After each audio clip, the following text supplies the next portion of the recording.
helping others could do more harm than good, both for you and for them. It sounds like unethical advice that many of us cherish. In this video, we will discuss 8 shocking truths about how and why, in some situations with your intention to help, can have unintended consequences.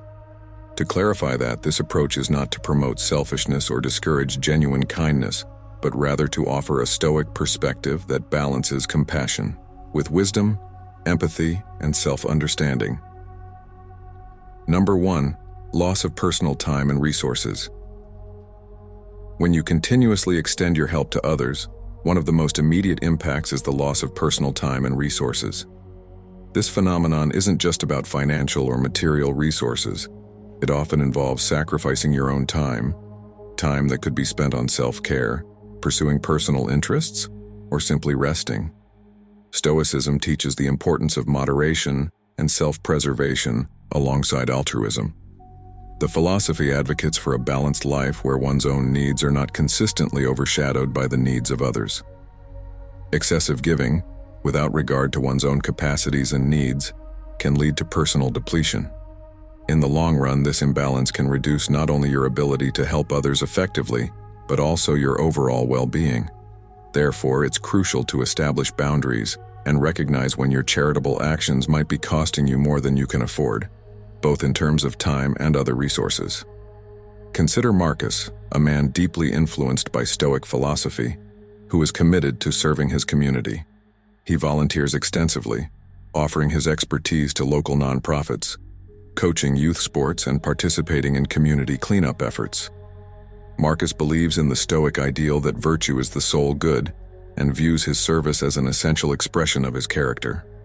However, his relentless commitment has unintended consequences. He begins to miss important family gatherings and has little time left for personal reflection or leisure, both key aspects of living a balanced Stoic life. His physical health starts to decline due to lack of rest and personal care. Despite his best intentions, Marcus finds himself conflicted as his personal sacrifices mount. His example illustrates how even a Stoic, aiming to live virtuously through service, must guard against overcommitment to ensure that his own resources, time, health, and emotional well-being, do not become overly strained, thereby hindering his ability to live according to his philosophical values. Number 2. Enabling dependency. In Stoicism, the concept of enabling dependency can be viewed as counterproductive to the philosophy's emphasis on self-sufficiency and personal responsibility.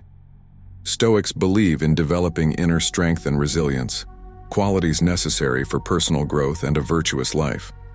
By consistently providing help that prevents others from facing their own challenges, one may inadvertently hinder their development of these essential Stoic virtues.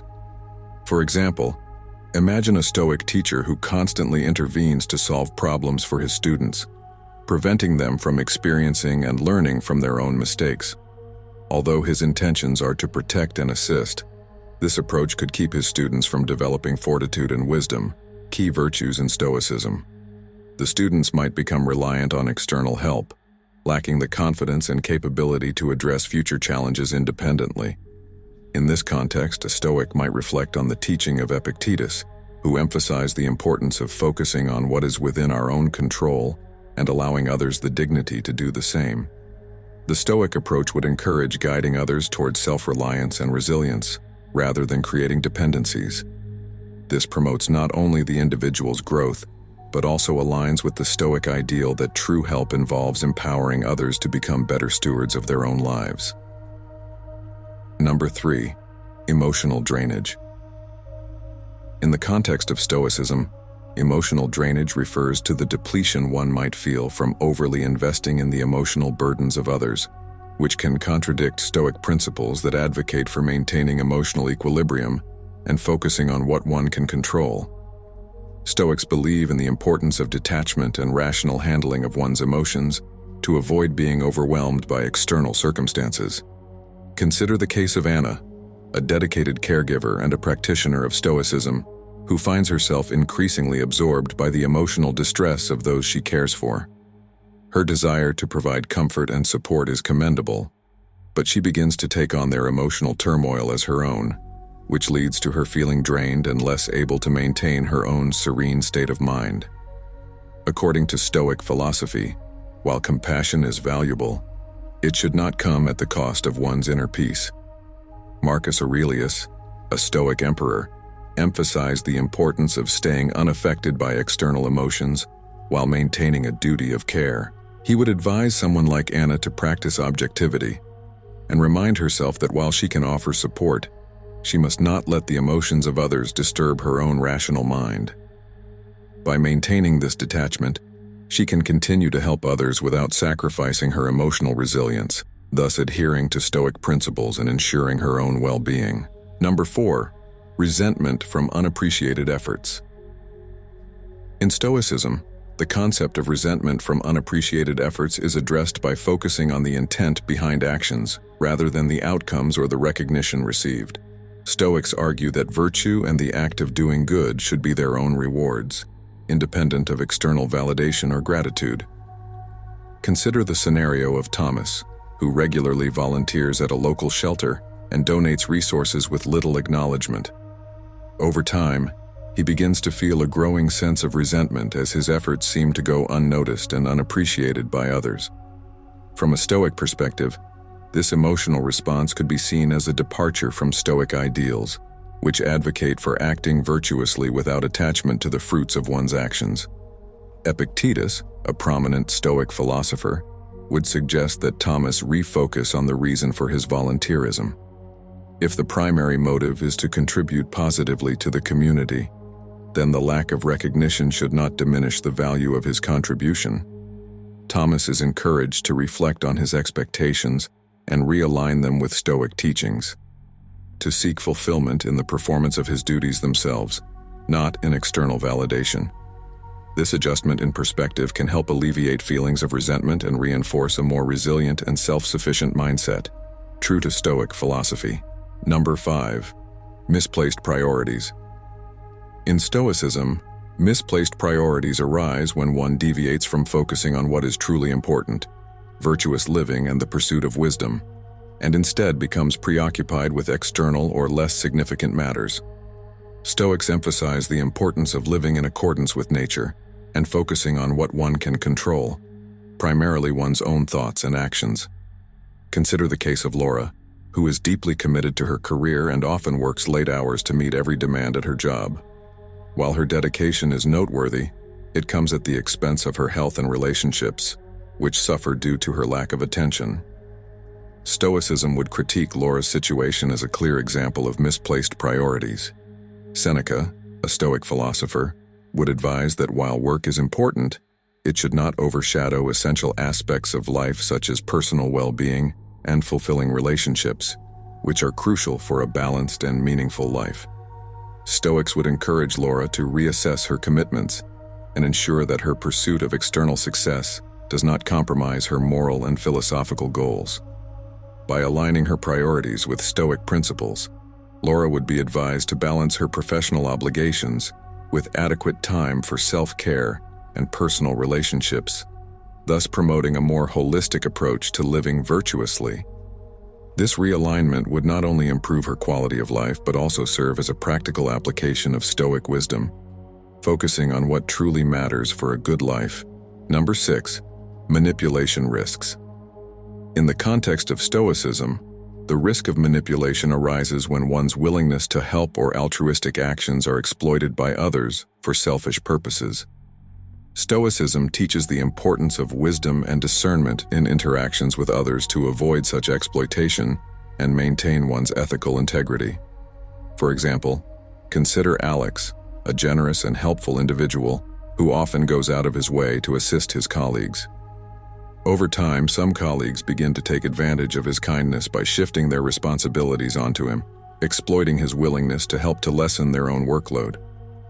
From a Stoic perspective, this situation calls for the virtue of prudence.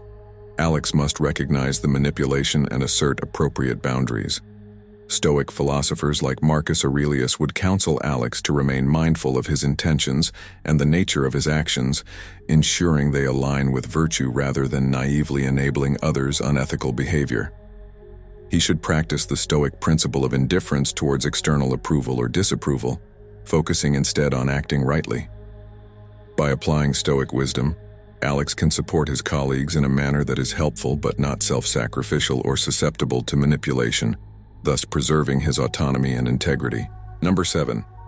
Loss of self-esteem. In Stoicism, loss of self-esteem is viewed as a consequence of placing too much value on external validation and outcomes, rather than on one's own efforts and the intrinsic value of virtuous actions. Stoics advocate for basing self-worth on one's ability to live according to virtue and reason, independent of external circumstances or opinions.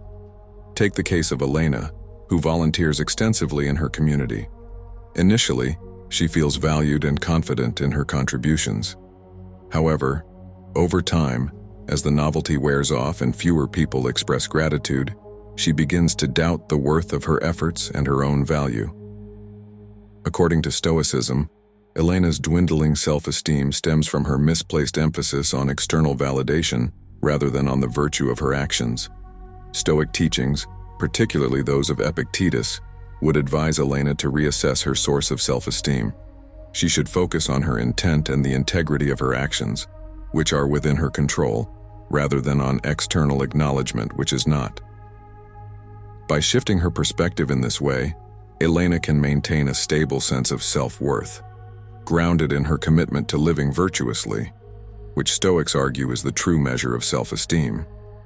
This shift would not only fortify her against fluctuations in external approval, but also align her more closely with the Stoic goal of self-sufficiency and emotional resilience. And lastly, number 8, moral distress.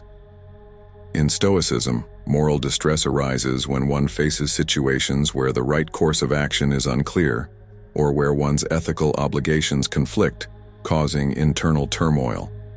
Stoicism teaches that virtue lies in the use of reason to navigate complex moral landscapes and maintain inner peace despite external challenges. Imagine Sophia, a nurse, who during a resource shortage must decide which of her patients receives limited medical supplies. Each choice has profound ethical implications, and the decision weighs heavily on her. Stoic philosophy would guide Sophia to approach this dilemma with rationality and detachment, focusing on making the best decision possible with the information and resources available to her. Stoic thought, particularly as articulated by Marcus Aurelius, encourages facing such moral distress with courage and composure. It emphasizes the importance of accepting the limits of what one can control. Sophia can decide how to allocate resources, but cannot control the scarcity itself. By adhering to Stoic principles, she aims to minimize her emotional turmoil by focusing on her intentions and the rationality of her decisions, not on the unavoidable outcomes of her actions. This approach helps maintain her moral integrity and inner peace, despite the distressing nature of the decisions she must make.